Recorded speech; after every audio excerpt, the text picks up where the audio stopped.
স্বাগত আরেকবার, দেখছেন এডিটর স্পিক। রমজানের 1 বা 2 মাস আগে দেশের বিভিন্ন রুটে বড় আকারের পরিবহন ধর্মঘট নিয়মিত হয়ে উঠছে। গত 5 বছরে 4বারই ঘটেছে এমন ঘটনা। এর পেছনে মালিক শ্রমিকদের পুরনো কিছু টানাপোড়েন তো আছেই, পাশাপাশি প্রশাসনের বিরুদ্ধে ধর্মঘটের কারণ জিইয়ে রাখার অভিযোগ রয়েছে দুপক্ষেরই।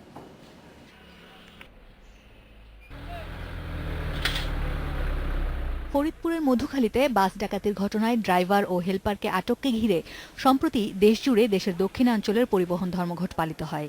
এতে অবর্ণনীয় দুর্ভোগে পড়তে হয় সাধারণ মানুষকে।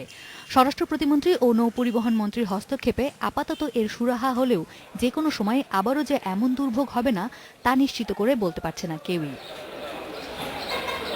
দেখা গেছে প্রতি বছরই কয়েকবার করে পরিবহন ধর্মঘটের কারণে ভোগান্তি পোহাতে হয় মানুষকে। 2011 সাল থেকে প্রতি বছরই ধর্মঘট ডাকা হয়েছে। বিশেষত 2012 সাল বাদে রোজার আগে ধর্মঘট ডাকা হয়েছে প্রতিবার। 2011 জুলাইয়ে ঢাকা বিভাগ ও দক্ষিণ পশ্চিমাঞ্চলের 26টি রুটে বাস বন্ধ, 2013 সালের জুলাইয়ে দক্ষিণ পশ্চিমাঞ্চলে ধর্মঘট, 2014 সালের এপ্রিলে ঢাকার সাথে গাজীপুর ও ময়মনসিংহ, মে মাসে মহাসড়কে নসিমন করিমন বন্ধের দাবিতে রাজশাহী বিভাগের 16 জেলা ও ময়মনসিংহের 8 জেলায় অনির্দিষ্টকালে ধর্মঘট ডাকা হয়। আর সবশেষে চলতি বছরের মে মাসে দক্ষিণ পশ্চিমাঞ্চলের ধর্মঘট। তবে প্রতি বছরই রোজার আগের এই ধর্মঘটকে কাকতালীয় বলছেন মালিক শ্রমিক দুপক্ষই। শ্রমিকদের দাবি কখনোই তাদের দাবি দেওয়া পুরোপুরি মেনে নেওয়া হয় না বলে ধর্মঘটে যেতে বাধ্য হন তারা। কোনো পুলিশ শ্রমিকরা হাত ধরে তাৎক্ষণিকভাবে শ্রমিক গাড়ি বন্ধ করে দেয়, এটা কোনো আন্দোলন না, ওটা হলো তার প্রতিবাদ জানানো। নিয়োগপত্র মালিকরা দিবে, সরকার যদি সেটা বাস্তবায়ন না করে, আইন আছে কাগজপত্র দিবে না, বিআরটি রেজিস্ট্রেশন দেয় কেন? এদিকে সরকারের গাফিলতি আমরা মনে করি। আর মালিক বলছে তুচ্ছ ঘটনাতেও অনেক সময় পরিবহন ধর্মঘট ডাকেন শ্রমিকরা। কোনো আলোচনা ব্যতিরেকে প্রশাসনকে কোনো সুযোগ না দিয়ে ধর্মঘট করার আমরা পক্ষপাতী নই। কিন্তু প্রশাসনের মধ্যে এমন এমন কিছু লোক আছেন যারা সরকারকে বিব্রত করার জন্য,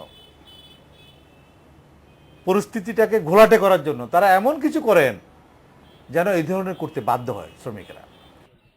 আসমা মিতা, ইন্ডিপেন্ডেন্ট নিউজ, ঢাকা। এ বিষয়ে কথা বলতে বার্তা কক্ষ থেকে যোগ দিচ্ছেন সহকর্মী আসমা মিতা। বিস্তারিত জানবো তার কাছে। আসমা মিতা, দেশের গণতন্ত্র সুসংহত, আপনাকে ইলেকশন কমিশন ছেড়ে রাস্তায় দেখছি, রাজপথে নিশ্চয়ই পরিবহনের অবস্থা এখন খুব পথে নেই। আসমা মিতা, আমরা যেই বিষয়টি দেখলাম যে গত 5 বছরের মধ্যে 4 বছরেই একই ধরনের ধর্মঘট ঘটেছে, এই যে একটা ধারাবাহিকভাবে একই বিষয় ঘটছে রমজানের আগে, সেটির পিছনে মূল কারণ কি মনে হয়েছে আপনার? গত 5 বছরের মধ্যে 1 বছর ছাড়া বাকি 4 বছরের ঘটনা, যদিও মালিক এবং শ্রমিক উভয় পক্ষ বলছে যে এই ঘটনাগুলো কাকতালীয়, কিন্তু একজন প্রতিবেদক হিসেবে আমি আসলে তাদের এই বক্তব্যে পুরোপুরি সন্তুষ্ট নই যে প্রতি বছরই এই ঘটনাটা ঘটা আসলে কাকতালীয়। বিশেষ করে যে দাবি দেওয়াগুলোর মধ্যে এবারের ঘটনাটি একটু ভিন্ন রকম, কারণ এখানে মালিক এবং শ্রমিক দুই পক্ষই যেই বিষয়টিকে দায়ী করেছে সেটি হচ্ছে প্রশাসনকে। বিশেষ করে সবশেষ মে মাসের শেষ সপ্তাহে ফরিদপুরের মধুখালীতে যে ঘটনা ঘটে গেছে, এছাড়া আগের কয়েক বছরে বিশেষ করে 2011, 13 এবং 14 এই 3 বছরে আমরা দেখতে পেয়েছি যে বছরে যেই ধর্মঘটগুলো হয়েছে তার মধ্যে ঈদের আগে বা রোজার আগে যে ধর্মঘটগুলো, সেই ধর্মঘটগুলোর মধ্যে কিন্তু শ্রমিকদের যে দাবি দেওয়াগুলো থাকে সারা বছর জুড়ে সেই দাবি দেওয়ার বিষয়গুলো উঠে এসেছে। এখন শ্রমিক পক্ষের দাবি হচ্ছে যে তাদের দাবি দেওয়াগুলো কোনো সরকারই কোনো সময় পুরোপুরি বাস্তবায়ন করেনি এবং করবার সেই সদিচ্ছার অভাব রয়েছে বলে তাদের অভিযোগ। দেখা গিয়েছে তারা 10টি দাবি তুলে ধরেছেন, সেই ফর্দের মধ্যে 10টির মধ্যে থেকে 3টি পূরণ করা হয়েছে, বাকিগুলোকে বলা হয়েছে পর্যায়ক্রমে করা হবে। একবারে সব দাবি পূরণ করা হবে এটি আশা করাও যেমন ঠিক না, আবার একই সাথে বছরের পর বছর যে এই যে দাবি দেওয়াগুলো জিইয়ে রাখা, এটিও তো আসলে খুব ভালো কথা নয়। সেই হিসেবে শ্রমিকরা বলছেন প্রত্যেকবারই তাদের এই দাবিগুলো জিইয়ে রাখা হয় এবং পরের বার যখন আবার একটি আন্দোলন করে আবার ওই দাবিগুলোকে সামনে নিয়ে আসা হয়, তখন দেখা গেছে আগের ওই প্রথম তিনটিকে বাস্তবায়ন করা হয়েছিল তার সাথে তারা হয়তো আরও 7টি নতুন দাবি যোগ করে দিচ্ছেন। এরকম করে করে তাদের দাবিগুলো বছরের পর বছর জিইয়ে থাকে।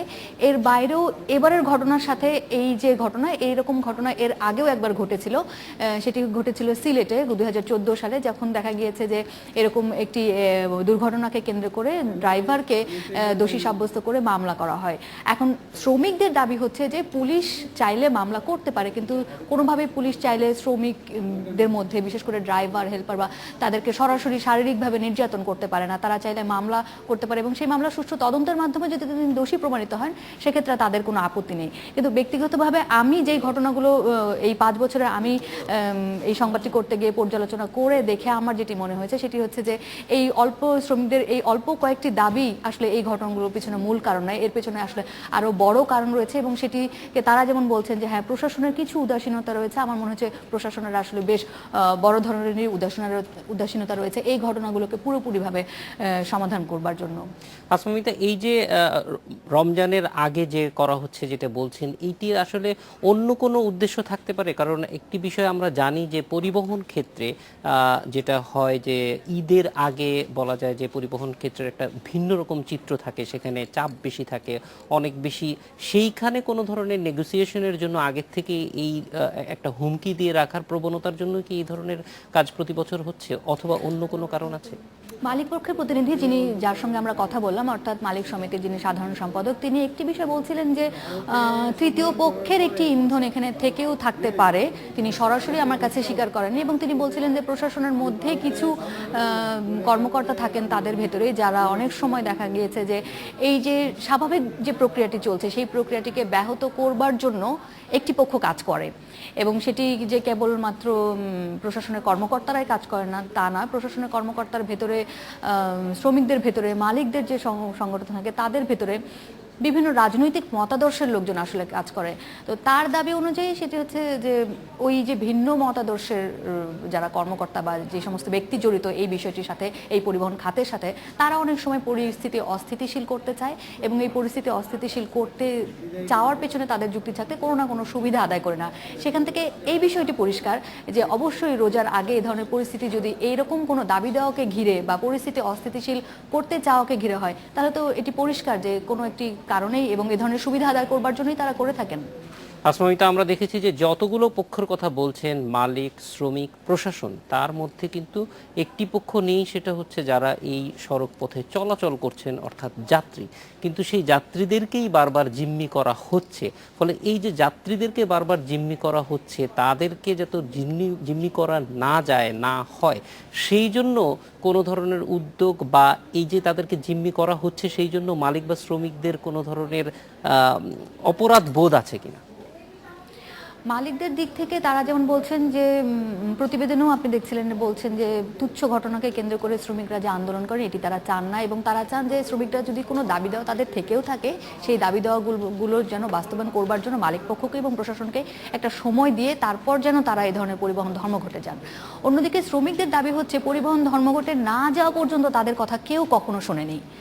ধর্মঘটে যাওয়ার পরে যে তাদের সব কথা শোনা হয় তা নয়। সেক্ষেত্রে দুপক্ষের ভিতরে এক ধরনের আসলে আমি এই জিনিসটা দেখেছি যে হ্যাঁ সাধারণ মানুষকে জিম্মি করে এটি কোনো পক্ষই চাচ্ছেন না, কিন্তু দুপক্ষেরই দাবি হচ্ছে যে এ ধরনের ঘটনা না চাইলেও কখনো কখনো ঘটে যাচ্ছে তাদের চাওয়া না চাইবার পরেও। আর শ্রমিক পক্ষের কথা হচ্ছে তারা বাধ্য হচ্ছেন এই ধরনের ঘটনা ঘটাতে, বারবার ধর্মঘটে যেতে তারা বাধ্য হচ্ছেন, তাদের আর কোনো উপায় থাকছে না বলেই শেষ পর্যন্ত ওই মানুষকেই জিম্মি করতে তারা বাধ্য হচ্ছেন।